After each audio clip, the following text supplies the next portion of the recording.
வண்டி சக்சஸ்ஃபுல்லா நான் ஒரு நாளைக்கு நின்று வெளியில பண்றீங்க நீங்க எந்த ரைடு என்ன பண்றீங்க எத்தனை பண்றீங்க எந்த ரோட்ல முடிச்சீங்க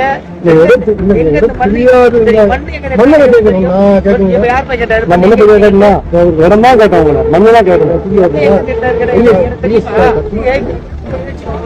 விழுப்புரம் அனுப்பிச்சுவீங்களா எங்கனால வண்டி இங்கதான் முடிச்சுதான் கேஸ் போட்டாங்க அப்புறம் எங்க என்ன கேஸ் நீங்க விசாரணை பண்ணுங்க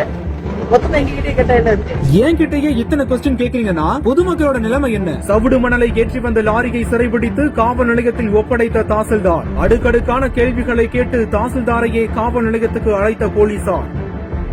வண்டி நான் ஒரு நாளைக்கு நின்று வெளியில பண்றீங்க நீங்க எந்த ரைடு என்ன பண்றீங்க எத்தனை பண்றீங்க எந்த ரோட்ல முடிச்சீங்க யார் கேட்டாரு